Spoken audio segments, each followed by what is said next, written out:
Man šķiet, ka tik vērienīga prezentācija kā Chery neviens nav atļāvies pat mūsu auto izstādē. Un šobrīd šis ķīniešu zīmols ir pie mums uz palikšanu. Un šeit ata centrā viņi parādīja arī 2 jaunus modeļus, kuri mūsu tirgu vēl nebija redzēti. Mēs varam iet uz tiem paskatīties. No šīs laikam ir greznākais, ko Chery pašlaik piedāvā mūsu tirgu. Tas saucās Tiggo 9. Salons smuks, bet zin kas par parametriem. 1 benzīna motors, 3 elektromotori, pār pa 400 zirgspēku un visu riteņu piedziņu. Labais, ne?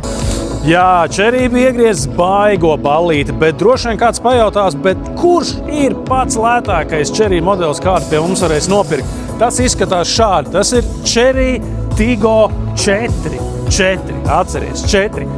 23,000 eiro normālā komplektācijā. Es domāju, ka tas ir diezgan labs pieteikums.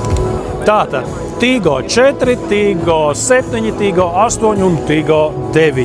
Tas ir tas, ko Chery šobrīd piedāvā Latvijas tirgu, gan jau būs vēl. Kas ir kopīgs visiem šiem automobīļiem? Tie visi ir crossoveri, tie visi ir hibrīdi un tiem ir 7 gadu garantija. Ar kaut ko taču jāsāk.